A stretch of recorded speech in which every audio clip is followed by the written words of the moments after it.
Welcome to Alien Theorists Theorizing. Case file 118? 17. Enjoy the show. We're going to talk about the possession or exorcism of Maurice Theriault. I think that's how you say his name. Theriault? That's Braden. Theriault. I'm Zell. I'm Dan. I'm Andrew. Boom. Got the crew. First time recording after pod week. Yeah, what a difference. It's been a task. It's not smooth. It's definitely not smooth today. As you can see, and it's not even like we're recording separately again. It's like we went from the best possible setup to now the worst. Yeah. Me and Andrew are both out of town. I'm in a hotel, the worst internet. Andrew's by himself, which is always a bad idea. I don't even know if I turned my computer on. I'm not sure what's happening. He doesn't know. Oh, there's wires. I can't see him. I'm surprised they're not around his neck, to be honest. Zell, I don't know if you got any buttons ready, but why don't we get into some space news? Yay!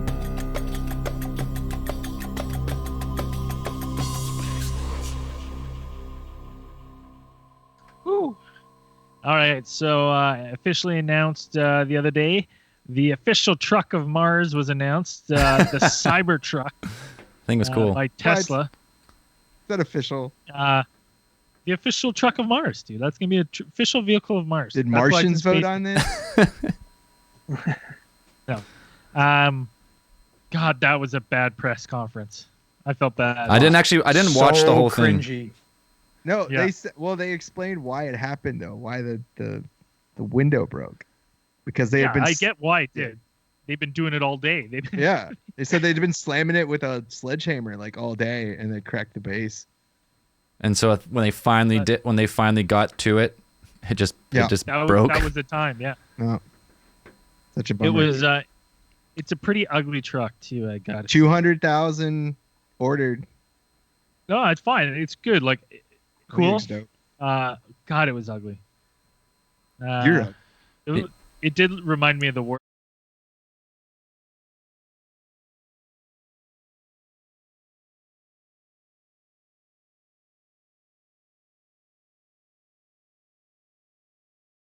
The unveiling of the truck itself.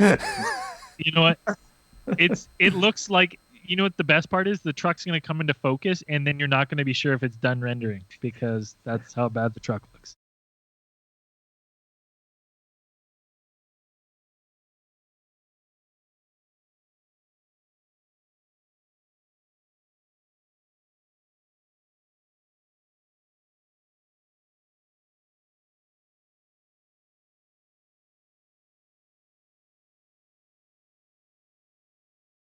And meteorites that crash. They just seen your face for the first time. If you're watching the live stream, Braden's camera his internet's so shitty, so we had to take a quick selfie. I can't fucking pay attention. Here we go. I thought I said something funny, and so I was like, "Oh, what did I say? That's getting such a good pop." So it's good to know. I just saw it too. It's just your face. Yeah, that's after pod week face. Yeah, 100%. All right. So NASA has found some sugar in meteorites, and I would like it in my water, please. So, as I said that, my what? What? A little Edgar humor for you there. Oh. No, sorry, boys. My internet fucking crapped out. I couldn't hear nothing. It just went so silent. Yeah, my internet's so bad, so I can't scroll down because it doesn't load the rest of the page. So that headline is all you get. They found some sugar and some meteorites that hit her. Hashtag look it up. Really? That's what we're stopping with? No, I got more. Just that page didn't load. Okay. Astronomers have found a galactic merger with 3 supermassive black holes. So should I invest in that stock or what? It's a merger. Yeah, Should probably buy 100%. stock. Buy low, sell high, or sell high, buy low. Why don't get into stocks? Of the myriad galaxies we've seen in the night, NGC 6240 has always stood out for its peculiar shape and unusual infrared brightness. It was thought to be the result of two galaxies colliding. Until now. Until now. It's not two, but three galaxies merging. So we always knew something was up with it. We figured it was two, but with recent science, detected it's three. Cool stuff. India, they lost. If you remember, we talked about it. Their moon lander, they lost contact with it. They have now admitted it crashed. 100% crashed. Gone. Yeah, they said they had an issue with braking rockets, so it went in hot, did a hard landing, so 100% broke. It's done. Gone. Speaking of things breaking in space, SpaceX Starship prototype burst doing pressurization testing. I don't know if you guys watched a video of that new the Starship, the big cool chrome looking one from SpaceX. They did a pressurized test and the whole top exploded on it. The video was pretty cool. So if you haven't seen that, find that on YouTube anywhere. And then that's all I had. That's all I had for space news. I wonder if I good space news. Wait, here it is. Here it is. Anyone else have any? Here it is. Let's watch Here's this the again. video. Here's the video. Oh, just shit. pops its lid. God damn. Gone. Too bad. On the topic of SpaceX, SpaceX will launch Mighty Mice, Wild Physics, and more to space station next month. Are those bands? Yes, man, you nailed it. No, they're sending up. Sweet intergalactic rock bands. They're sending up Yay. for the 19th cargo mission to the International Space Station. Sending up, what is it, 2,200 pounds of supplies and about 3,000 pounds of scientific instruments, mice, which they're going to test on, what do you call it? What do they call it when you lose muscle in space? Atrophy. Yeah, so they're trying to combat space, like zero-G, like muscle atrophy. You can start with mice. So those mice, thanks for your sacrifice. We salute you. We salute you, space mice. That's all I had. You touched on everything else I had there, so perfect. Anybody else? Andrew, you don't have any riveting space news? I'm going to be impressed if I can even complete a sentence with that fucking picture up. I can't. I know it's hard to live stream with just Braden's face in this. Ugh. That's too good. Sugar water. Fix your face, Braden. Yeah. Sugar. Water. Sugar water. Yeah. Well, that's what happens. Donate more on Patreon. Get me out. Get him out of work. Get me out of work, and I'll fix my face all the time. I thought you were gonna all try right. and get a face transplant out of the deal, but all right. Okay. Yeah. We're already trying for hair transplant. Possibility. I got a really wide face, so to get a new face, they'd have to stretch something on. Two It'd look bad faces. either way. So Yeah, two two faces faces. split right up the middle. Yeah. I can't even look at that picture. I gotta turn it off. Okay, let's just do it. Let's do it on the fly. Turn your camera on. we gotta see. This is ridiculous. No, it's gonna be bad. Just leave it up. Oh, fuck. All right. Maurice Theriault. Theriault? Theriault? Theriault? I think that's Theriault? Theriault is what I've heard. Theriault? It 100% is not Theriault. Okay. I think it might be Theriault. It's French inspired. Oh, yeah. Okay, Theriault. I thought he said like F. Theriault. No. No, you were incorrect there.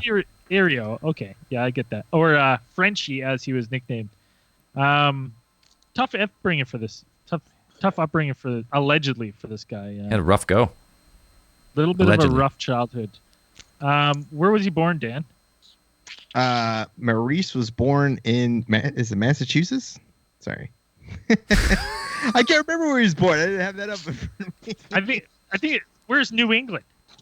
Yeah, New England. Massachusetts. It's part of New All right. England. Yeah, I don't know. I just knew he was born and lived most of his life in. Coming New out England. swinging, boys. We're coming out swinging. Yeah. This is a post-pod week, just blues here. So he, born to a family. He was the oldest of 15 siblings. That's fucking crazy. Yeah, that's some farm life, man.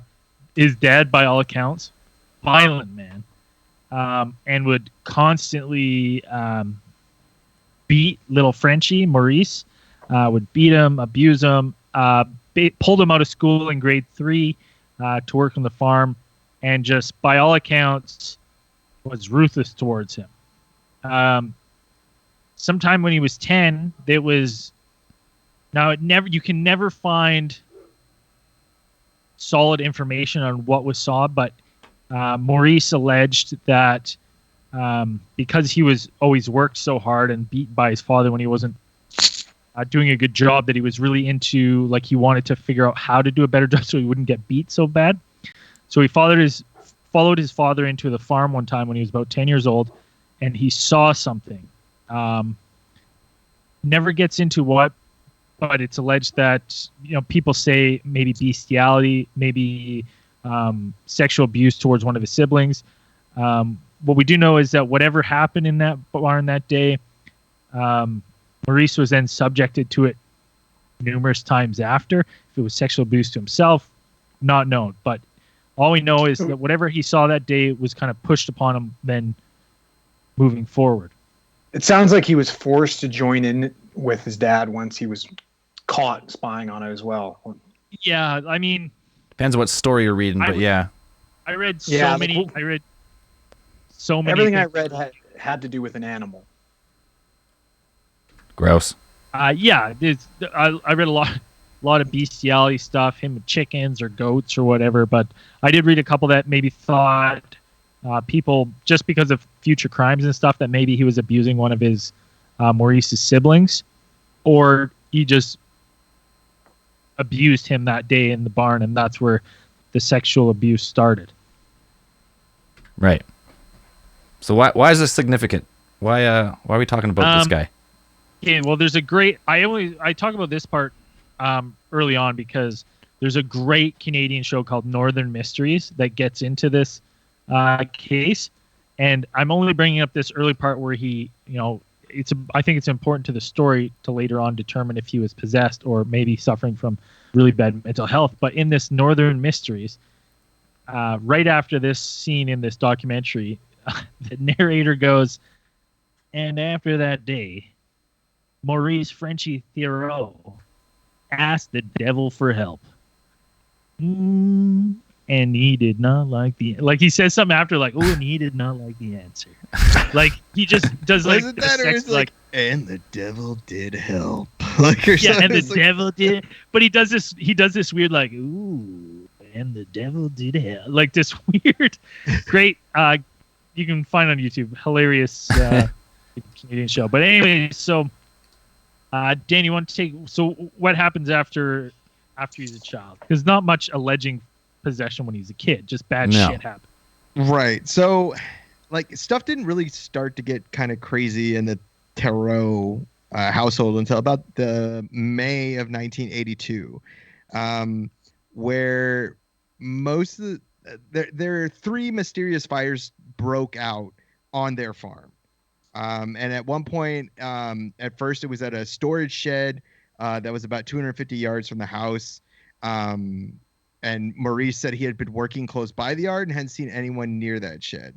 So these fires that started and ended, people did suspect that Maurice was perhaps guilty of arson, but they couldn't really find any proof. Right. So after this, stuff kind of started to happen. A lot of it is reported by the family, and I think it's his wife at the time, Nancy. He had 2 wives before, I guess. This was like his 3rd wife. Yeah, his third wife, and he had brought over, and now correct me if I'm wrong, Dan. It's either like 5 or 7 kids from the previous marriages. Him and Nancy had one child, and they had no children together. But Maurice, it was either 5 or 7 he brought over from the previous marriages. Right. So at this point, people kind of put this along the line that, like the possession, if you're down with that, the possession that was starting to happen was kind of going through its final stage, which you had other stages of kind of strange things kind of happen to Maurice, because there's kind of this narrative that goes along with, while he was growing up, kind of strange thing has happened. His father killed himself and his mother by shotgun gunshot, correct? Yeah. Right. Yes. When he was like, his father was 69 at the time and had kind of, by accounts, kind of went a little nuts, and had murdered Maurice's mother while she was in bed, and then turned the gun on himself, and put the barrel in his mouth and pulled the trigger. Jesus. So yeah, but like they're saying throughout his childhood, I guess, like one of the original reasons why he potentially struck up a deal with, let's say, a demon or a devil, was so he could try and keep up with the amount of chores and impress his dad, make his dad happy. So there were reports of him, like, you know what I mean? We're talking like a day later being able to lift things as heavy as 300, 400 pounds at the age of 16. And they reported him knowing things that he had no business knowing, like ancient history, all these type of things. And this is a relatively uneducated kid that's been out of school since grade 3, right? Right, which are hallmarks Right. of some cases of possession, where it's like having knowledge beyond what you normally would have. Seemingly superhuman strength are definitely, symptoms that go with possession. Yeah, because isn't it claimed that he could like move fucking cars and shit, or allegedly? Well, yeah. The one thing, there's a great video of a guy, and he says that Maurice lifts this stone statue with his fingertips, and he's like, I couldn't even lift this thing. And you can find that, first off, this guy who makes this claim looks like he's never lifted a paperweight in his life. And then you see a picture of this statue that he's alleged to have lifted, and it's like, dude, it's a little taller than your belly button. I guarantee Andrew could throw that thing in the air. Like, I was not impressed at all. I was like, well, this isn't impressive at all. I was like, this other guy, like, you got to remember, Maurice is like, he's lived a hard life. He's been like a farmhand. He's probably strong as fuck. His whole life. Dude, he's that, they farm strong, and he's farm strong. So the fact that he's lifting this like little statue, and this guy's like, I can't lift that. And he's this guy who's saying that's a big guy, but he's a huge fat butterball. And I'm like, this guy's probably never lifted anything in his entire life. So I'm like, well, the aspect of it didn't impress me at all. The big claims of like everything I've read, they always estimate between 300 and 400 pounds. And like, you know what I mean? That's being heavy, but not for someone who's regularly doing manual labor, right? Like, remember when we started deadlifting for the first time, when I brought you to the gym, you deadlifted 315 pounds on your first time in the gym, and it really wasn't that strenuous for you. Yeah, but just before I went into the gym, I didn't disclose to you that I said, Devil, I'm going to need some help here to impress my friend. Grant me some of that strength. Went down to the crossroads. Yeah. Played your fiddle and fucking there is a piece. One of the people who had been working with Maurice during this kind of this whole episode, Maurice kind of reported that he said that when he would do these kind of things, like whenever he would do some type of strenuous work that he didn't think that he be able to do, he would ask the spirits for help, and that would give him the strength to do whatever he needed to get done. So this all started with him asking a demon for extra strength so he could do chores to please his dad. Please, no, I think Satan, help me lift this bale of hay up here over them shoulders. I'm not 100%. Well, I don't think he was specifically asking the devil for help, but he was reaching out to something. He was reaching out to something. Well, you know what? I don't blame him though. I would be praying to whatever demons or Now, angels or whoever I could, so I wouldn't have to go back in that fucking barn with my dad. did he open all portals to the gates of hell? Because I did that just 2 weeks ago. Yeah, but we had the circle up. Oh, we had protection circle. Yeah. You're right. Protections. Now, other weird stuff that was happening in the house. I love this, like teleportation, where like he would Be hologram Nancy, Maurice. his wife, would she would see him get up out of his chair from chilling and walk, and she'd follow him for some reason. She'd follow him like up the stairs, and he would go into these like almost trances, and she'd follow him up the stairs, and he'd turn into the bedroom, and she'd turn, and he'd be gone. And then she'd go, well, that's weird. She'd go back downstairs, and lo and behold, there he is sitting on the couch. And when she'd go, wait, how'd you get down here? And he said, what do you mean? I've been here the whole time. Like, I haven't left. So that would freak the shit out of Nancy. And then it only gets weirder from there. Yeah, there are multiple accounts of that kind of stuff happening where people reported seeing two, like it happened with, I believe, like one of his, at least one of his daughters, reported seeing two Maurices. She saw one like go out the door, walk out into the yard, and then without his coat, and then she went out to go yell at him to be like, hey, go, Nancy told her to go, hey, take your coat. And then goes out there and he's gone. And then he walks in like where he had just walked before, walks out. And like and then look back outside and he's not there. Vanished. Have you guys ever seen that movie, The Time Traveler's Wife? No. Well, I think that's the movie. And this guy goes back in time, and every now and then he'll overlap with himself, so he'll be in the same spot. And there's one time, it just made me think of this barn scene of Maurice walking in, and he's actually just a time travel, and that's why you're seeing two Maurices in this movie. He goes back in time, and he's like chilling in the car with his like an older version of himself, and he's like, yeah, all right, and he just gives himself a blowjob. I'm like, what? That's what Maurice saw at the barn. Wait, where are you taking this case? What is this? Where are you taking this case? So honest, God dude, damn it. that's what I'm saying. Is the time time travel just made me think of that stupid movie plot, and that's what he saw in this barn. Anyways, I don't know. It Brain's surprised thinking me. like, I wish I could get possessed by demons so I could give myself blowjobs. Like, yeah. I think that's the exact just, definition of doppelgangers. Yeah. The whole Wait, new meaning. the exact What? definition of a doppelganger is when a future version of yourself comes back and you give he or she some type of blowjob. Fellatio. Fellatio. That's the definition of doppelganger. Yeah, I'm look pretty it up. sure. Hashtag look it up. It's fucking. If it wasn't, it is now. So they're seeing two Maurices. And then we get into, he starts getting like Nancy will find him like in the bathroom, in the fetal position, like covered in blood, or blood running out of his eyes. Right. Or on numerous occasions I kept reading several eyewitnesses, but they never give out names or who saw it. Their cross, their crucifix on the wall would be bleeding. The little hanging Jesus would be bleeding. So stuff like that was starting to happen. Yeah, I personally don't know how Maurice had so much blood, because it seems like every day the dude was just bleeding out his eyeballs, bleeding out his mouth, laying down in a pool of blood, or something was happening to him, and it's like, what? Andrew, what do you know? Is there like a how much blood can a person make in a day? Say, like if you lost a bunch one day, could you make it back for the next?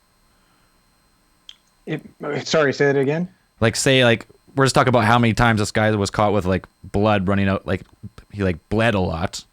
Dan's just saying like how much blood could you lose and then like regain it for the next day?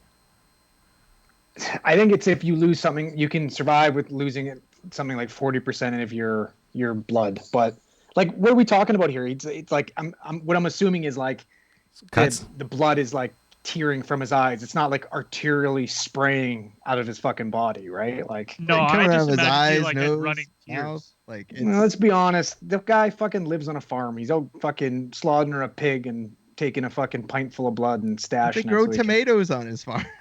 Like, they don't. don't think they had pigs. They had no sure. livestock at all.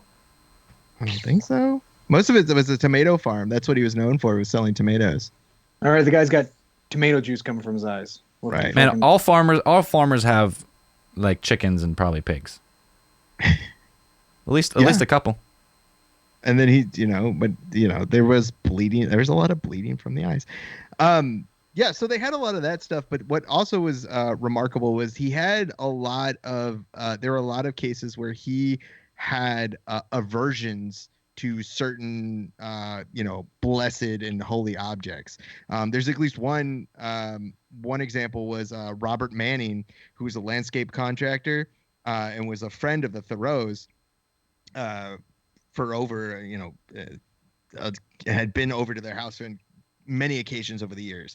And he came to visit them after he had heard about this whole thing after Thoreau at this point had become popular. They knew about it. There were news stories being printed about him in the Weekly World News, National Examiner, tabloids, things like that. The guy was kind of a phenomenon for a hot second.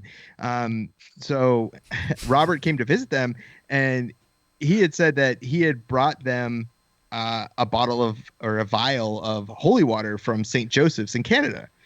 And he offered it to The good Canadian holy water. That's the good stuff. That's the good stuff right there. And he offered it to Maurice, and Maurice said, "No, I don't want it." And Nancy was in the room at the same time, and she said, "No, look what he brought all the way from Canada. Like, you should take it." And Nancy pushed the vial toward him, calling him Frenchie, Frenchie, take it. He said, "No, I don't want it now." And so Nancy took the water, says, "Here, I'll just put some on you." And they said that she sprinkled the holy water on Maurice's forehead. And they said the instant that the drops hit his head, Maurice's body went stiff and blood began to seep from his mouth. Some powerful Canadian holy water right there. Yeah, so there were a lot of those examples of him being having a certain aversion. in the wonderful Northern Mysteries documentary about this case, they said at one point they were going to the local church, a local Catholic church rectory, and there was a stairs outside the building which were notably steep. And when they got to the top of the stairs, Maurice, almost flung backwards, somersaulted backwards down the stairs, and then, hit the bottom. Nancy went down to see what was wrong with him, and he wasn't even hurt. Couldn't even enter the church. That's fucked up. So now what? What happens now? Because from what I read, he ends up having multiple exorcisms. Well, they call him the big guns. Yeah, so he's nationally famous at this point. So everybody kind of knows him. So, and the town's not really sure what to do. Nancy doesn't know what to do, and the local church has actually kind of not gotten into it, but people are telling me, like, well, what are you gonna do? And at least one person, I think it was Reverend Walter Harris, who was the spokesman for the Boston Archdiocese, he expressed a reluctance to kind of take on exorcisms, because at this point, he's quoted saying that, "In my 21 years of the priesthood, I've never seen or heard of a genuine case of possession." He felt that the advancement of psychology kind of puts a whole new view on these kinds of cases. So he didn't really want to push for an exorcism or anything like that. So enter the world famous Ed and Lorraine Warren.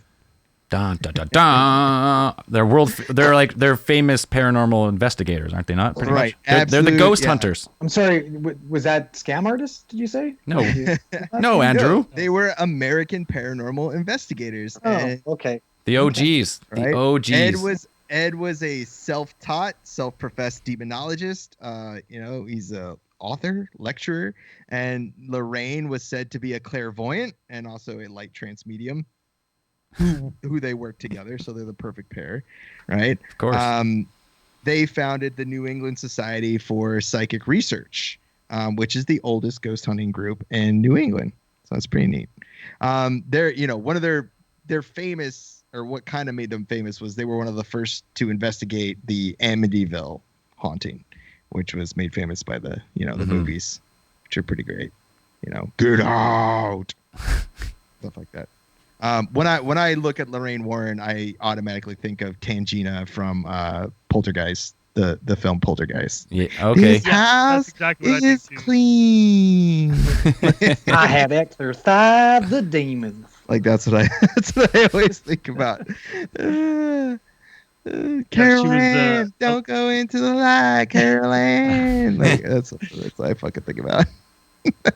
At one point, so they're so convinced that Maurice is the real deal and have no ulterior motives. They bring him to a doctor in town, and this doctor gives him a checkup because they're letting him know that every now and then he's got crosses are starting to appear scratched into his skin and stuff. And this medical professional at the time says there's nothing wrong with him. There's nothing physically wrong with him. There's nothing mentally wrong with him. He's completely fine. And Ed loses his shit on the doctor, saying like he doesn't know anything and that they're going to go get another opinion because this doctor's a quack, and he obviously isn't listening to the struggles that Maurice and his family are having with whatever's happening to Maurice. So they leave, and shortly after leaving, for some reason that I couldn't figure out why, Maurice in the car somehow takes off his shirt and reveals that he's got a fresh crucifix or cross scratched into his back. I don't know why, if he just said, "Oh, look, I have a scratch now," or whatever. But they ran right back to the doctor's office to show the doctor, who was not impressed either way at this. Yeah, why would he be? New cross. Yeah, we just ripped around the exactly. corner and etched a quick fucking cross in the back of this guy. Can I go? So he was like, "Can I go in on these fucking Warrens for a quick sec?" Yes. Yeah, let's do it. Get on the Warrens. So, like Dan said, these guys were famous for the Amityville horror. Before that, in the 50s and 60s, they were exclusively known as like the fucking Ghostbusters, basically. Okay. Turn 1977. Right around the exact fucking time that The Exorcist came out, all of a sudden, ghosts turned to demons, and they started fucking jumping all over this exorcism train. Before that, before the movie came out, they hadn't done fucking one single exorcism. Now, that's their bread and butter, right? And then all you have to do is go through their fucking their history. Basically, look at, just for examples, the Amityville horror. What ended up happening with that? Fucking book deal, movie deals, right? Go look at a haunting in Connecticut, where basically it was about a teenager named Arnie Johnson who murdered his landlord while possessed by demons, supposedly. He had inherited this demon from a little boy, and the Warrens were called in to exorcise these demons. Well, this guy's brother, who they tried to get off of this murder rap, wound up suing the Warrens on the grounds that his brother was actually mentally ill and not possessed at all, and that he needed help from doctors. Right? Apparently, the Warrens promised this guy's family that they'd become millionaires if they just went along with the fucking plot. Well, and see, that's a good point to bring up now at this point.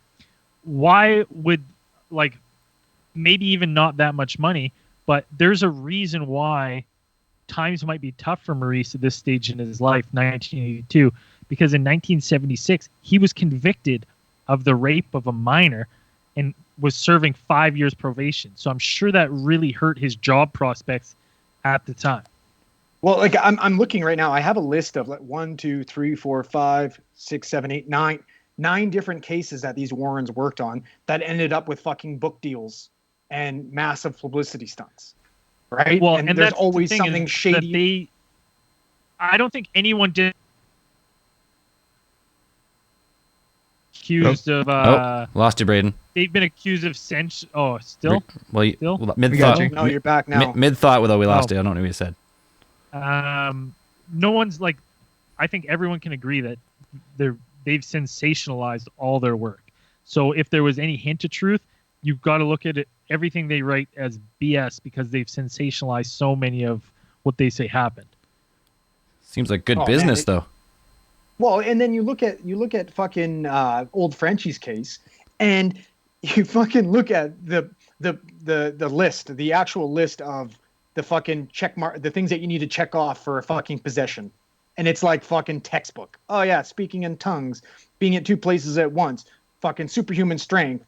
You know what I mean? The only thing he's fucking missing is puking fucking pea juice over on all his fucking family members. Like Well, he did do that. It's just it's fucking comical, man. Wait, he projectile puked on his family?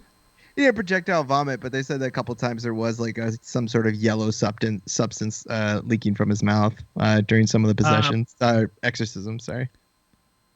And they obviously have a motive into this, and like Andrew was saying with them, yeah, they want to exorcise the demons. They want to exercise their bank accounts. Yeah, 100%. But that doesn't mean that there wasn't something happening to Maurice because, he was, you have claims from before the Warrens came in here. Now the claims when they come, all of a sudden, like they jump through the roof. So Dan, I might be wrong in this. Maybe you know more, but like, an exorcism has to go through the Vatican. It doesn't have to. Like you don't. I thought maybe that's just the movie. I mean, it doesn't have to go through the Vatican. I mean, usually I'm pretty sure the Archbishop, like in the area, kind of has the whole say. It doesn't have to go through you don't have to send, word to the Vatican. You don't have to send like a request form to the Pope and be like, hey, we need to do an exorcism over there, and he's got to send it down through like a cardinal, through all those people. I'm pretty sure it just has to go through. Usually I think the bishop of the Archbishop of the area has to weigh in and pretty much assign. They do an assessment and then they have to assign they'll usually assign a priest that they know or usually trust to carry out the actual exorcism. Right. So they convince. Let's get into the first exorcism. They hold an exorcism that with what was the bit? Do you have bishop, the first bishop? Is it Robert? No, Timothy Harrington. Yes. So they get him to come and look at this case seriously. Well, I mean, his wasn't technically. It wasn't like they did the first exorcism with Bishop Harrington, but it wasn't like a formal exorcism. I feel like when you become an adult, you can no longer be called Timothy. You have to be a Tim. You gotta you gotta shorten to Tim. Timothy. I agree. I can't. Timothy. I can't take him serious. Let's just call him Bishop Harrington. That's better. So Bishop Harrington, like when they brought him in, he was actually called in by the Catholic priest Father Beardsley, who was familiar with Maurice's case at the time. And so he called in the bishop and he came in and he they just talked about, he said he kind of just talked to him. The Warrens were given to kind of comment on how he gave off this kind of aura of just like, calm and soothing as I guess a bishop would. And he kind of just did this exorcism where it was just kind of, he just made up his mind. It was kind of like a snap, just being like, Maurice, I'm going to say a prayer for you. And he just began. And they said as soon as the prayer began, Maurice's face began to change. They said his forehead swelled.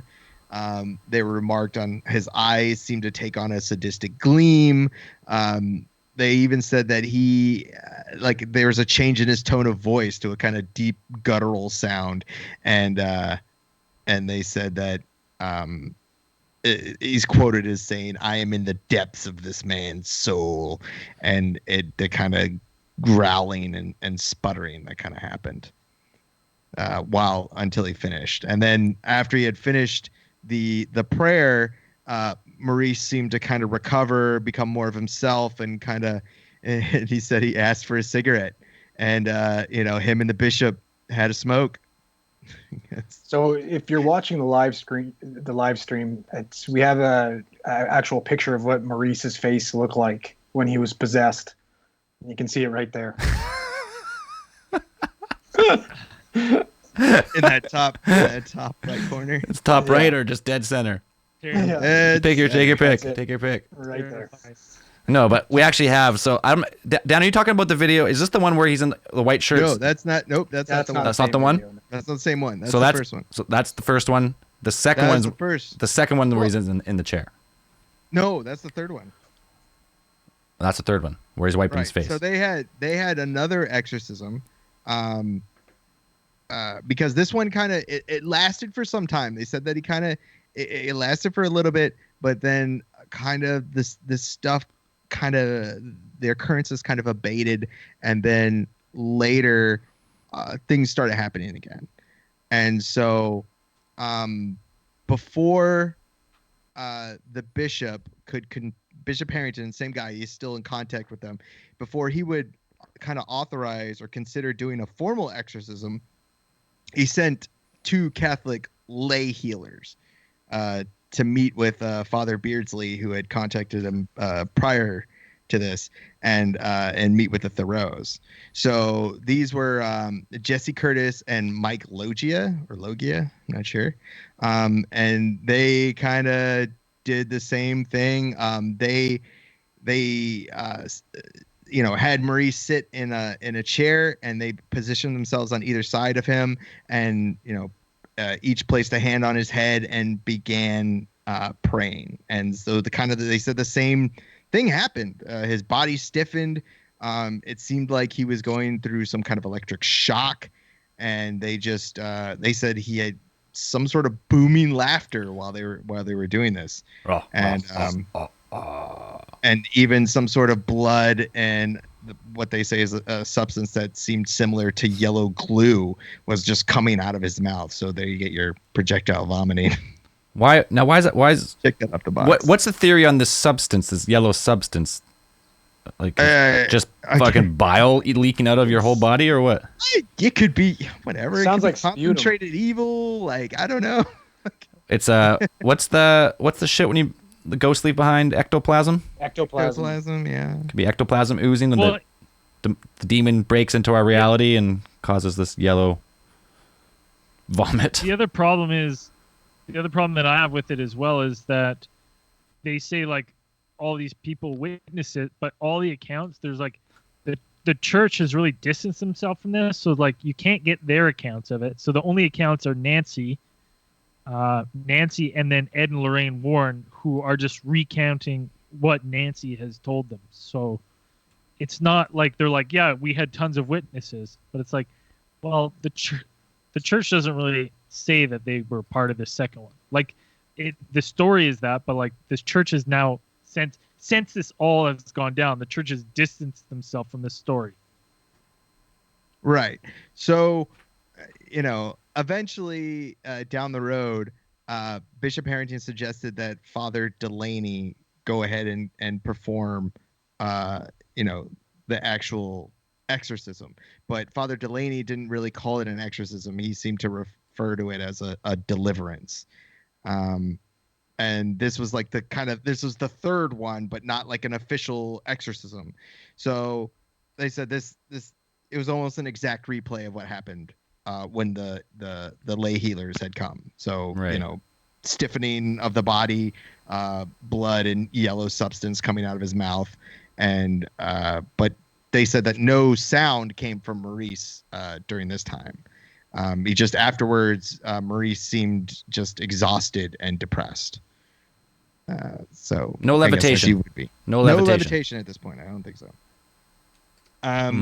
So finally, this would be I guess the official exorcism was carried out by Bishop Robert McKenna of with Our the Lady. help of Ed and Lorraine, of Right. course. They got called. You got to call on the big guns. What makes this one official? Was it sponsored by Pepsi or something like that? Well, this is What's the of difference Our here? Lady, the Rosary Chapel.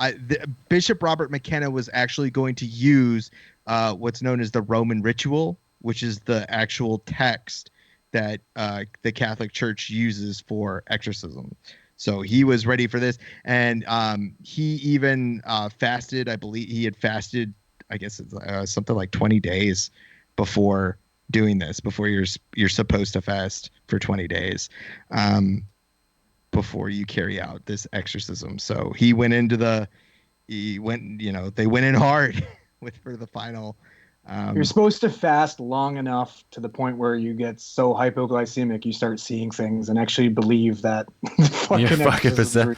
When you're ready to cross over into the spirit Well, and you're world. probably fucking starving, and that's what that fucking yellow liquid is. Your fucking body's eating itself from the inside. Well, no. That's Wow. Bishop. Maurice The isn't. bishop has to fast. Not. Oh, Maurice just sounds like Maurice has got a nasty chest infection. Wait. and he's bringing some nasty lung. So the priest has to fast till the point they're at hallucination, and then they No. Like and then they perform the 20 days? exorcism. After 20 days, yeah, everybody would look like a fucking cheeseburger after 20 days.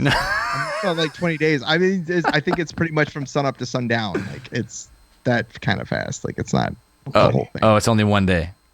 Not one day. I'm just saying that like he fasted before he did this. I'm not sure. I'm not 100% sure on the number. I'm not 100% sure. Okay, on so the days. But he did fast before he decided to perform this. Kind of took all the precautions. Went through the full preparations for this exorcism. So So this- this was the official one. this was number 2 then. No, this was the final one. This was the final It's one. the final one, sponsored by Pepsi. Okay, so this is the one. This is the one sponsored by Pepsi. Right, and this is the one that they have the video of that Zell just put up. So he's sitting. So- He's sitting in a chair. He's got wrinkly face. It's kind of blurry. Right, so the Warrens and were here, were present at this, and so were their assistants and operating the cameras and things like this. So you had the And Nancy. right, Now, right here. right. What are they trying to zoom in here? They're like, have it fucking. Is that? Well, they're saying that prior to this, like his face was normal, and at this point, right here, what you're seeing is that they said that part of his face, like his face, took on this kind of change, and then on here, they said that the film stock's bad. It's not great. So they claimed that his skin started to kind of bubble, and they said that if you can see the dark line on the side of his forehead there, they said that it was actually like a fissure of some type. Kind of like looks. it opened up on the side of his head, like it started to crack open. It just looks like a really, really bad wrinkle. Could be. But it's true. You only notice it on the one side of his face. Right. But He that's does what look that's what fucked they up, said they though. observed. He doesn't look right. Yeah, That's he for looks like a fucked up old man. And here's the thing that really bugs me with this exorcism is so like the footage is like no more than a minute and a half or whatever. There's not a lot of it. Before this, Ed and Lorraine claimed that like they had to pull off his shoes. He was having all these like dogma or what is it called with the stigma? Whatever. Stigmata. What's that Stigmata? term called? Stigmata. All like the wounds were forming and his shoes filled up with blood and all this other stuff. And I'm like, okay, well, where's the footage of that? Yeah, where's the good? Show us the good stuff. Like, you know what I mean? Like one shot of that, like, Because this is all we got. This is a shot of his full. Now his whole face looks a little more fucked up. You can't really see his eyes. and then before the camera started rolling, they said that he was speaking Latin backwards. And I'm like, okay, well, I'm assuming they would, because if someone just started speaking Latin backwards, one of you guys, I would have no idea you're speaking Latin backwards. Yeah. Ever. I'd just be like, I don't know what the fuck he's saying, let alone Latin. I wouldn't be like, that sounds Latin, but backwards.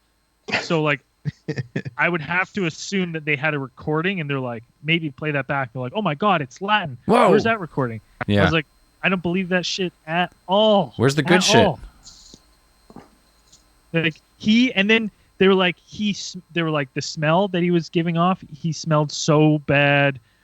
he's crazy, and like, look how dark his face are and his eyes. I was like, that doesn't look like skin boiling. It looks like just like I've seen older people that have lived on the streets who have shit like that. It's just like bumpy skin, like fucking just a dark complexion. And especially if he's in the thralls of mental illness at all, maybe he's not showering. Maybe he's, you know what I mean, like sweating profusely because he's having these delusions. So yeah, like maybe that's where the smell comes from. But this video, I watch this video and I try.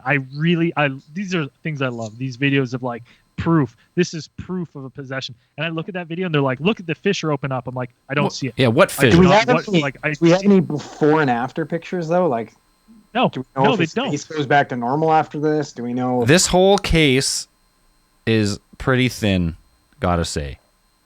When you're searching, like you search for stuff, a lot of stuff, like there's not a lot of quality sources. The pretty much the only sources you have to go on is the actual book, which is, I read it in preparation for this case, Satan's Harvest, which was co-authored by the Warrens and Theriault himself. So, and it also Theriault says he went on a book tour. Yeah, and it says it's a reconstruction. It doesn't say it's exactly what happened, because there are parts in the book that are written where the authors wouldn't have been around for anything. It's like there's just moments between where Maurice was either by himself or Maurice and Nancy were together by themselves, and you can really you wouldn't be able to confirm. You wouldn't be able to kind of corroborate anything story. Yeah. I'm just waiting one day for one of these pricks to not have a fucking book deal, man. Like, it just doesn't work for me. Well, it's one, like, he suffered from, like, he had full on demonic possession, he says, but yet he can still travel around and sell books. Well, I know, because he was demons have been exorcised. Well, he was able to travel books until he died. Well, okay, let's go through that then. This exorcism worked. Did it? Worked-ish for a bit. It worked. It worked long enough. It worked long enough to go on a tour. The demon poured out of his fucking little, crater on his face on the left. Yeah, I didn't. From what I was reading in the Satan's Harvest stuff, I didn't read anything about him going on the tour of the book tour, specifically. But after this exorcism, the last one, the final one, they kind of said that Maurice became more of himself. He seemed nicer, kinder than he had been before. Not as abusive. A little boost in the bank account will do that for somebody. So he was doing pretty good. Of course, the Warrens stayed in contact with the Rose, because they're like, there's like with these kinds of things, there's always a chance of relapse with demonic possession cases and things like that. Sorry, I think you mean sequels. There's always a chance. Always sequels. And so, it came down to eventually that, one day, I believe, it was preceded by Maurice marching down to the local police station, and he had told them, this was February 24th, 1985. He walked into the Warren Police Department, requesting that the department take all of his rifles that he owned. That's right. And if he came in to ask for the firearms, they were not to give them to him, because he wouldn't be himself, or he might not be himself. That didn't go all too well, because I believe at one point, he was, they reported that he had been waiting at some point, like back home. He ended up like waiting in the basement, right? Well, no, they split up first. So after that, the marching of the guns, right around that time, he's also charged for, again, sexual misconduct with one of his underage stepdaughters. Jesus. Right. So I'm guessing it's Nancy's daughter. Right. So they split up. Nancy cites that he's too violent. He's going up and downs. He's volatile, and now there's these allegations of sexual misconduct. They were stayed, or they were not approved, but that's not because they didn't have a case, or people say, oh, it's because he claimed it was the demons that made it. No, they dropped the charges because the witness basically was refusing to testify and was being very difficult in the case. So if you don't have your number one witness, your star witness, going to testify, it's very hard, especially on those kind of accusations. It's really comes down to like what they say. So needless to say, home life for Maurice now is not. So he's now been thrown out of his house, and like Dan said, he gave his guns to the police. But again, that's just in the book. I was like, I couldn't find any substantiated claims of like any of the sheriffs or the cops that are verifying this. And if he's accused of a violent crime, I don't know how it works in the States, and it's 85. But here, if you're accused of violent crime and stuff, a lot of conditions that you'll be put on are a no weapons condition. Right, away. and they were doesn't matter if you used a weapon or not. Him and Nancy were separated, but they were I believe she had already filed for divorce as well. So yeah. shit was shit was not going good. My point is that they claim that they went and turned in the guns, but I'm not sure that if the charge of the sexual misconduct is before this incident. I'm not entirely convinced that they weren't required by law to turn in the gun because of having committed the allegations of being on probation, and he's a previous offender, right? From 1976, where he served 5 years probation, that there wouldn't be some sort of weapons ban or something. I don't know that, but that's where my mind goes to after I've heard all these other things of the truth being stretched. But, however, like Dan said, this takes a dark turn. Living on his own, Maurice one day breaks back into his old house and hides in the basement with a shotgun that he should have turned in. He waits for... I guess so. I think he might have actually borrowed it from somebody. I think I can't remember. I think I read something where he had actually borrowed it from somebody. He had turned in his guns, but he borrowed that shotgun from another person. Can you imagine old Frenchie comes banging on your door? Oh, hey man, you're the guy from the National Enquirer that was possessed by a demon. Yeah, that's me. Can I borrow a shotgun? Yeah, sure, man. Why not? No worries, man. No problem. I might have been watching another cold case. Either way, he had a shotgun. Anyways, he had a shotgun. He had a shotgun. Yeah, so he waits there. When Nancy comes home, he grabs her. A struggle ensues. He tries to point the gun at her. She fights it away and runs out the door. He shoots through the wall and hits her on the left side, injuring her. Not life-threatening, but serious injuries.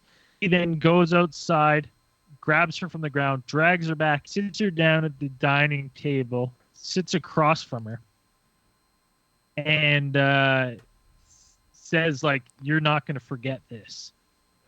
And then turns the gun on himself. He said you will remember this forever. Mm-hmm. Yeah, you'll remember this forever. That's what it was. And as he's what does she say?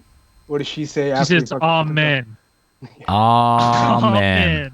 Dude, it's such when I was I didn't believe that, and I actually watched an interview of her saying that because I was that's some action movie shit. Yeah, at the end of one of these fucking movies where you're man, the tormented wife after Keep all this change. exorcism. And I looked up an interview. Yeah, exactly. That's someone must always be trying to ice skate uphill. It's been revoked. It's been revoked. I am the law. I didn't believe it, and then I watched an interview where she was when the second he pulled the trigger, it's all I could say was "Amen," and I was and then she said that he was fighting with the gun, he didn't want to shoot himself in the head, and I was okay, Nancy's a terrible person, and this is just popping up. Maybe she's not. Maybe this was terrible, but I was I don't. That's an action movie. Yeah. Amen. I don't believe it. Well, it doesn't seem believable to me. Not to mention too, there was a struggle ensued, and this guy's supposed to be possessed by a fucking demon, making him super strong. And you really think this lady could get away from a fucking super strong demon? No, this is what I read: is that when he said "Amen," then he proceeded to struggle with the shotgun, and ended up putting it in his mouth and killed himself. Oh shit! He one-lined himself. That's what I read. Is that not right? Oh, man. No, she said it. As soon as he shot himself, she said, "Amen." as soon as he shot him. After That's he what she shot. said. After she. And I'm like, Okay. I don't think. I mean, it's a tough one because I hope I never see someone shoot themselves, but I can't imagine being like, oh man, after. I Oh, just man. can't believe it's like to me it's like I instantly go to like she's been kind of a little bit brainwashed by the Warrens, right? And their movie deals and shit. And she goes, what would be the best finish to this story that I could sell and make a quick buck? I know. I said, I looked at him in the eye and he pulled the trigger and I said, amen. I mean, I'm like, they were church-going people. It's Like, true. Someone died right in front of you. If you were a churchgoer, you probably I say know. amen. Yeah. What else would you say? No. Like, you just, I mean, either she was praying in her head or No, whatever. you know what? Take Like, it. Listen, I haven't seen someone do it right in front of my fucking eyes, but I've seen the aftermath. I've smelt it. I've been in the presence of it, and you're not gonna fucking sit there cool as cucumbers, being like, Oh man. man. I figured she would scream and run the fuck out of there. Oh, you'd be But shitting. actually, Not to mention, this here's chick has been fucking shot in the arm. Yeah. and yeah, let's not Like, forget no. about that. Like, I don't. And- This is stupid. It's it also This is stupid. well, it's weird because like when you read this and you look at it, you go, none of this now sounds real. But then you go, Maurice really killed himself in front of Nancy by all accounts. But like every other aspect, I feel like it's someone trying to sell this story and manipulate this story for money. Maybe he got And- Kurt Cobain. Maybe fucking Nancy pulled the trigger. You don't know. No, I don't think that. I think what we have. I think this case, to me, boils down to someone with some serious childhood trauma that has developed some serious mental health issues Well, that at the time in the mid 80s we were not good at diagnosing. Well, here, like I can riff on that just a little bit. So, they say there was a research done by the University of Liverpool that found that children who experience severe trauma were 3 times as likely to suffer from schizophrenia. Just 3 times. Okay, 3 times, which is pretty substantial. So Right, and then you look- what's the you rate look of at this guy- schizophrenia? Pardon me. Like what are the chances of schizophrenia normally to be 3 times more likely? Good question. Not near close to that much, I'd imagine. But Anyways, basically, this guy, like you can sit there and look at the symptoms of a demonic possessions, and right away you look at stuff like hysteria, mania, psychosis, epilepsy, and the major one's schizophrenia. The definitions like textbook of what this guy's experiencing: abnormal behavior, strange speech, decreased ability to understand reality, fits of rage, false beliefs, unclear or confused thinking, hearing voices that don't exist, reduced social engagement and emotional expression, and lack of motivation. I'd say that's pretty much right across the board. So in my mind, there's a few things here. Maurice is a down on his luck, shitty human being. He's known to be a diddler. He's been making bad decisions his entire life. The guy didn't really have a good chance at life to begin with, the way he was treated growing up. And watched The Exorcist and decided to try and fucking make a buck on this situation. Or this guy had some extreme childhood traumas, was an undiagnosed schizophrenic, and there's this thing called esoteric causality, which refers to a mental patient's belief that an external force is or partially responsible for their mental illness and behavior. So if you believe so they completely believe that whatever's causing them to be this way is done to some type of external force. There was a study done in 1988 where the researchers sought to determine the percentage of patients who suffer from mental illness that actually believe in this esoteric causation, and fucking 54.9% in 1988 believed in esoteric causality. Which I would totally be on board with, but the thing is that from the reports, he never claimed to have been under the influence of a malevolent force. Like he never said he never stooped to the devil made me do it. No. But here, and Andrew, just touching on your point about schizophrenia, they say it's 10%. So in childhood trauma, that would bring it up to 30%. So substantial, like. Wait, increase. 10% of children get schizophrenia? The chance of having, never mind. Sorry.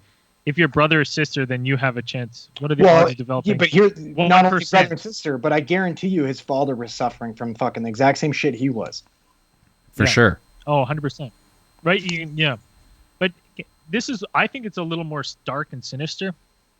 I think that he was schizophrenic, undiagnosed, all these years. That's why his marriages failed and his relationships failed. And then he met Nancy. And I think Nancy was a little bit of a religious kook. And I think Nancy's the one that started this possession, right? You have to be possessed. Like, that's her logical explanation for what's happening to him. As he's slipping it. And the reason I say this is because previously, I can't really discuss, but I've had the opportunity to talk with some people who have some serious mental health issues and have done some serious crimes. And the waves they go through, like, you'll be talking to a normal person, just completely normal, and in half an hour, something just sets them off, and it's like they're in Wonderland. It's crazy, and I've seen that firsthand. So I think that's what was happening to Maurice. But then he met Ed and Lorraine, right? And they brought in, and now you have all these people like enabling his mental health. Right, because they're like almost perpetuating it, right? So now he's in the thralls of it, and that's why I think he comes to and he's kind of normal, and he has bouts where he's normal. And now you have these people perpetuating this, like enabling him almost, right? They're getting fucking priests to come and do exercises on him. Like, I can't imagine with someone with that kind of mental health, like buying into that fantasy, what the damage of that could be. But I bet it's crazy. Like, I bet if you were like to told a doctor, like, hey, do you have any schizophrenia? Like, this is what I want to do with them. They'd be like, are you fucking kidding? Like, you can't do that with, like, like, you can't play into the delusions. Yeah. So I think that's what was happening, and I think that sent him off on I think that just made him worse than ever, because it was giving a voice to his mental health issues, like his schizophrenia, and it was like then he started to buy into that possession thing in his psychosis, which led him to kill Nancy. What did Sid and Nancy teach us? You can't trust a Nancy. You just can't. That's what I think. I think he was exploited back when they didn't really know a lot about mental health issues, and he was just exploited because. I really like that theory. Well, those two wrote how many books? You said 9 books. Yeah. Yeah. So. Well, and the fact that even when the case of the chick got shot in the arm and got her fucking ex-husband blowing his head off right in front of her, and she was still willing to fucking, make it somewhat theatrical and sell it. Like, it just goes to show you this lady's twisted, man. Well, you would think that any lady who would fall for this man, like, obviously, she would know him, she would know his antics early on. Maybe not necessarily like the full schizophrenic, but like you would see like the little fits of rage here and there. Like she would kind of know who she was or who he was. So, well, he was somewhat famous, right? Yeah. So like, yeah, she knew what she was getting into. So it's probably not as much of a shock when he ended up killing himself in the end. I don't know. I don't think he was actually famous when him and Nancy met. Not when they met. He was famous after. That's why I'm saying I think it was a slow build, and like he's in the thralls of mental health. They're going to doctors, and when he's at doctors, maybe he's not having, he's not in the thralls of psychosis, because I bet it's impossible to get him there when he's in these psychotic episodes. He's not just going to be like, yeah, sure, let's go to the doctor. So it's probably when he's normal, he goes and he's like, they're like, he's doing this and this, and they're like, you're fine. You seem fine. Oh, I'll tell you right now, we've been trying to corral somebody in fucking psychosis in the back of an ambulance. Holy shit! 9 times out of 10, they have to be sedated. They get super strength. Thinking, like, they have. Oh fuck yeah! They remember that guy I was telling you about that was eating his clothes. Not too long ago? That guy. Oh man, like that guy took 8 of us to try and pin him down to sedate him. That's fucking crazy. Well, it's nuts what these people are capable of. Yeah, I mean, so that's where I think on it. That's yeah. As far like when I think of like demonic possession, like it's a fun horror movie topic. But I'm like, when they start saying like, oh, a cross came like scratched into his thing, or like a upside down cross bulged out of his belly, you're like, why cross? Why does it got to go like Christianity? There's like 1,000 religions. Why are like do demons in different religions, like these things, like in every different different religions that have different like sacred artifacts, are those things in their like demonic possessions getting like grounded, like cut into their bodies, or how does it work? Well, I mean, there are different kind of. I mean, around the world. There are different types of like spirit possessions, but usually I mean, you could probably either chalk it up to epilepsy or psychosis or things like that. Most of the common symptoms that you see of spirit possession are, chills, uncontrollable shaking, things like that. Tonic-colonic fucking movements. Right. So you just get like there's I think really Christian the Christian idea of possession is usually the ones that you see with like marks on there's ones that's associated with kind of like Christian iconography, either scratched into the that's what I mean, the flesh or things like that. You don't get the stigmatas, you get that kind of stuff in other that I've come across. Most of the spirit possessions around the world is just that kind of a change in personality. So yeah, schizophrenia could kind of perhaps be a diagnosis for some of them. Right. So that's what I mean though. Like, so in Christianity, it's this spiritual possession. They call it demonic possession, and they associate rosary and holy water. But really, you could take that same. That's just the names given to it. It's really around the world. It's just like spiritual. You could say spiritual possession is really just schizophrenia, and then depending on religion, is where all that kind of stuff comes from. Because it's not. If it was really the cross helped the demon, you would hear about the cross all over the world, and you do not. Right.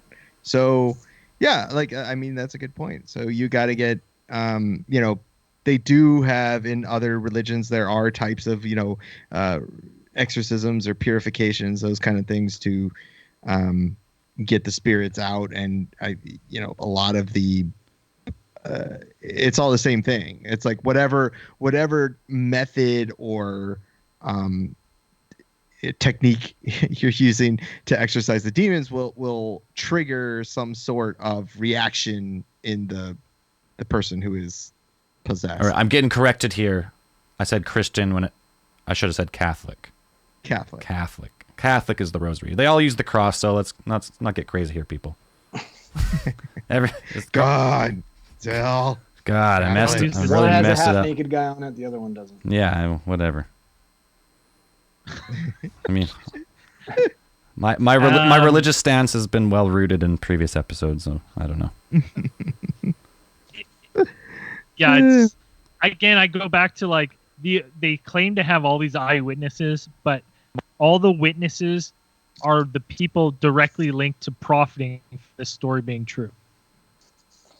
Right? Like it's Nancy, it's the Warrens, like any one third party, like the cops, all the cops involved, or he was like one of the cops was like, I don't believe that any of that was real. I think he was faking it and he was just a predator. Mm-hmm. Even his sister came out to say that it was bullshit. All the priests that were involved, that weren't on the payroll, tried to distance themselves from it. Like, it's just... Yeah, let's get into his sister for a bit, because she gets a lot of heat for coming out after he died and being like, he was just an actor, fucking con artist, like the guy was just doing it for the money. And people are like, well, it's easy for her to say that now. And I'm like, yeah, because he's dead, 100%. That's why. Because he seems fucking crazy. It seems like he was having some major issues, and it's not like you're going to come out publicly and like say something, because he's unbalanced. So you're probably scared. Yeah. Well, I think she made the right decision, considering he went running around town with a fucking shotgun and tried to kill his ex-wife. So Yeah. So Men- no, men- it's just mental illness very is no interesting. joke. It's no joke, and this No. stuff happens all the time, and it goes undiagnosed, and a lot of times it ends up Today, we're way better. way better. Oh yeah, obviously way better now. Yeah. But Way better. support. I think the Catholic Church has definitely moved away from. Actually, you know what? I think it's actually like they had a point where they were very like exorcism had only kind of died out, and then probably the whole movie of the whole kind of exorcist craze when The Exorcist came out kind of brought it back. So it's they're definitely not like running out there doing exorcisms on every single person out there. They're a lot better at diagnosing. Like I said, they've become a lot better at diagnosing psychological problems and things like that. yeah, Oh, I mean, man. I don't- Even today, I'm a shit you not, where you can still go to calls for status seizures and epileptics and have people sitting there being like, it's fine. They don't need to go to the hospital. We're praying for them. And you're just like, okay. Like it's, I don't know. It's funny too, because like Dan was touching on earlier, but like epileptic seizures, like tonic-clonic movements, the contracting and the extending of the muscles, the foaming at the mouth, arch their back and writhe around. the contorting of the body. You know what I mean? Those are all textbook fucking movie scenes from a possession, and then you get this postictal period, right, which could last anywhere from half an hour to an hour to fucking few hours following the seizure, whereas this time where your brain is trying to reset and you're completely confused and disorientated, and a lot of times people don't know who they are, where they are, and they come up very angry. Come You know up, what I mean? come Which, up swinging. again, come up. I've had my ass kicked a few times by postictal people. Like I'm not exaggerating. Like it's, I don't know. And then you go for it. I've had that. A woman had a seizure in Save-On, and I just had first aid, and I got peed on. But when she woke up, she was like fighting with me. She was like, "Get off me! Get off me!" And I was like, "You've had a seizure." She didn't believe me and thought I was just like pinned her down to the ground. That's a postictal period, man. Yeah, it was weird. Totally. Crazy. They're trying to help, and they're like, "No, this never happened. Like, I don't believe you, you weirdo."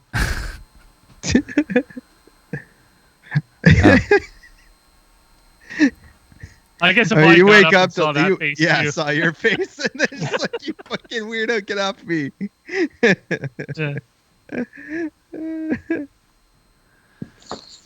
All right. Anything else? Any last thoughts on Maurice? Maurice. It was a tragic sequence of events of mental illness leading to almost a murder suicide, and then just a suicide. Yeah. I'm really That's what I disappointed think. that we didn't touch on the fact that one time when he was possessed, the only thing he kept saying was, "I am what I am." Yeah, I am what I am. What's that song? Well, that's fucking Popeye, man. Popeye. Right. That's what I thought when I read that Yeah, too. he followed it by a go. I am what I am. Then he Yeah, crushed a fucking can of spinach through his pipe. that didn't happen. Could have. It could have. I don't know. It wasn't in the book. That was a reconstruction of a complete truthful event, but whatever. Andrew, you Sure, were you could write it in there. Why not? Andrew, you were getting some good grills on the chat here about that moustache. Yeah, It's beautiful. good stuff. Did you? I don't know why you didn't extend it all the way out. Like, I don't know why you didn't like. Because I'm hoping before the end of November I can get a little twist going. Ah, nice. It's a me, Andrew. Like, like, It has to be able to fit our N95 masks. So if it extends, it doesn't. I don't get a proper seal. Yeah. This is as regulation as it gets. All right. Well, nothing else on Maurice? Let's when you queue up the Randomatron, Zell, let's get a fan submission. Randomatron. Here we go.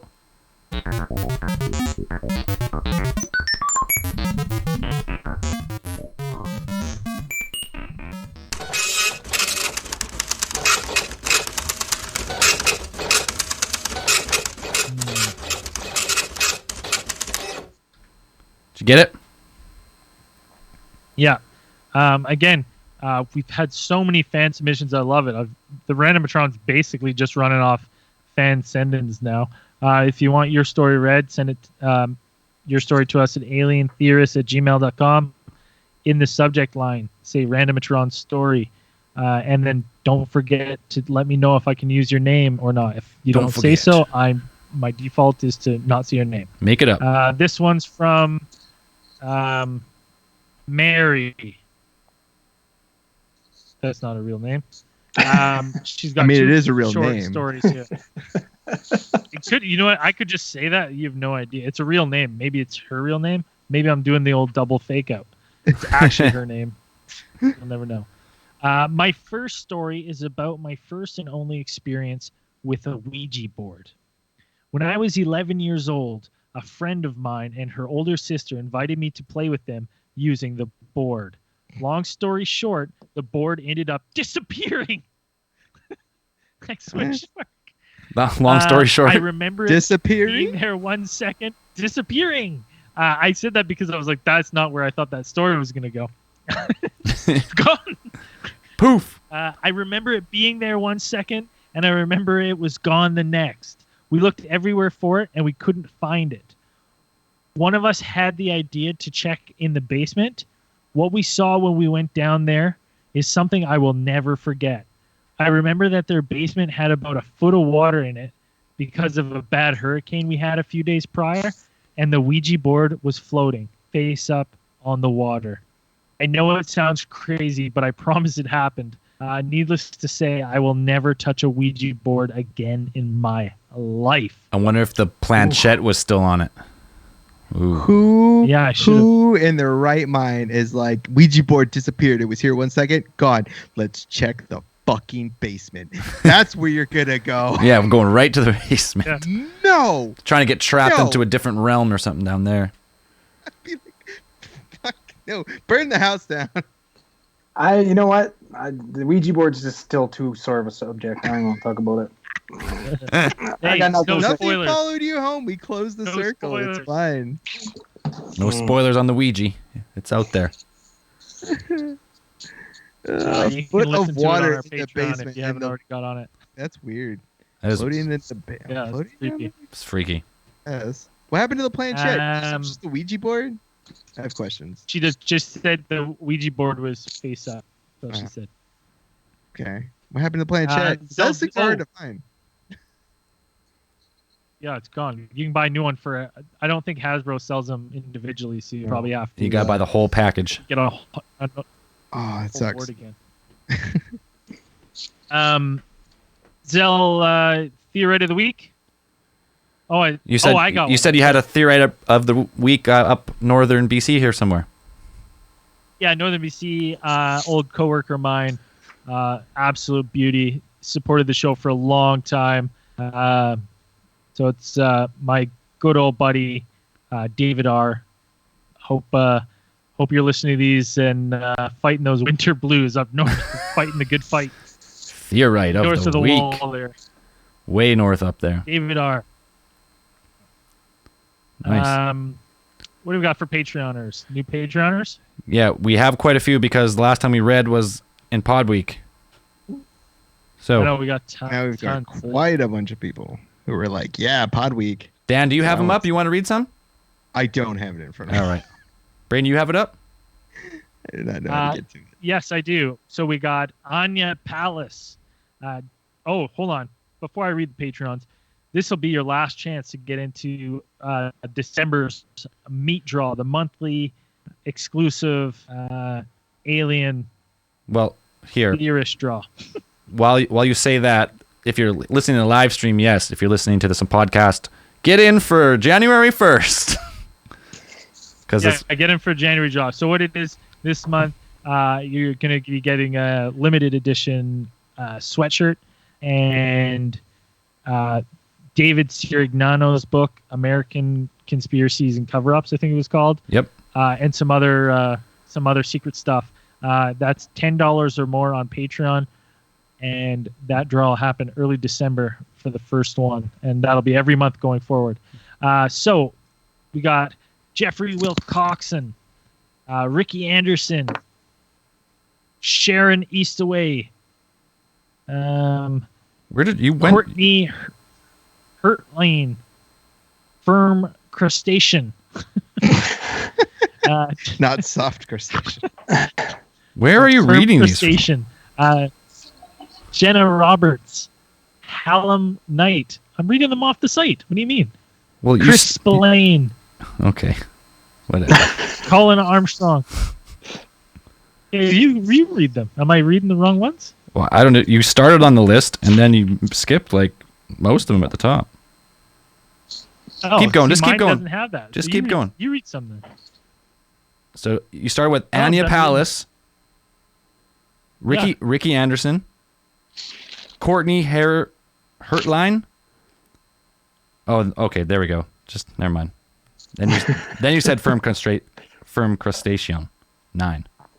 Yeah. Okay, you're good. Now keep So going. all these people are getting double shutouts. Double shutouts. Keep going. Are you good now? Okay. Yeah. Colin Armstrong, Chris Trevino, Megan Moog, Sandy Z, Ah, it's my mom. Steph. It's my mom. She's no way she knows how to listen to any of this stuff. What's she giving us? Cheap. She cheaped I out. don't want to say. She cheaped out, Mom. No, Mom, she's getting our best value pledge. it's true. Getting the best value. Seth, NASA _Ken, Chris Backus, and I'm only going to do 2 more, Pat Lee and Phil Morton, and Condor Herring Trout. Yeah, you got a different list for sure, but you got a different list, but Yeah. that sounds right. Close enough. If we missed your name and you signed up in the last 2 weeks, let us know. We'll get it back out there. Cool. What else do we normally do? That's basically it. I can't read anything else. Band of the week. This week I don't have. I'm using band of the week is my band, Lucky Monkey. I haven't played a song of my band on the end of the podcast Is it for a a couple while. of monkeys? Depends who you talk to. All depends who you talk to, Dan. Victorines. Stop giving this guy a shutout. This guy's nothing. Couple months.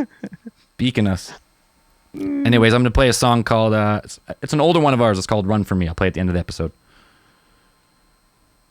Not a couple of monkeys. It's just called Lucky Monkey. Let's get that You should write a straight. song called a couple. Well, maybe we will write a song called Couple of Monkeys, but anyways, look us up Spotify or anywhere you stream music. We would appreciate it. What else we got? I think that's it. There's a little slow start back into Afterpod week, but we got so much content built up. We're actually like weeks ahead, so I'm gonna have to double up episodes the next couple weeks. Special. Extra Christmas content miracle. coming up. Or maybe I should save it for Christmas and just drop them all at once. We'll see. Well, yeah, then we'll see what happens. As we always say at the end of these things, keep those eyes on the skies. Peace.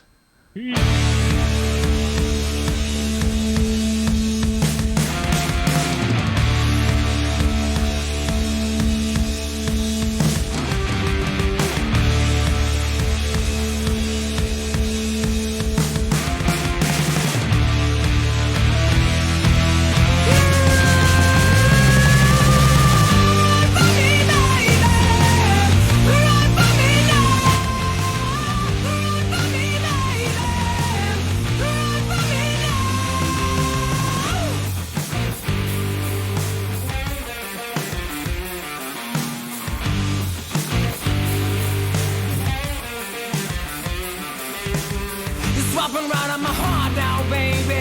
Everything you want is just a light away. You're swapping right on my love now, baby. You don't even know this little game we play. I'm gonna do what I want now, baby. Nothing that you say is gonna change my ways. So why don't you jump on now, baby? It's time to play this little game we play. Run from me, baby. Run from me now. Run from me, baby.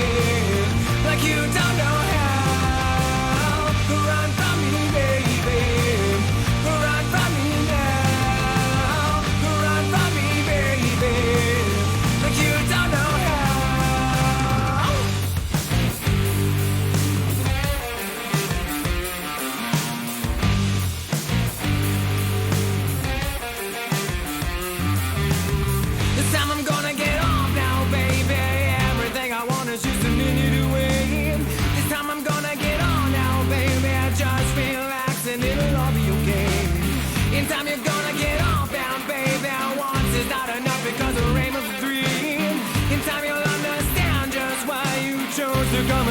little game with me.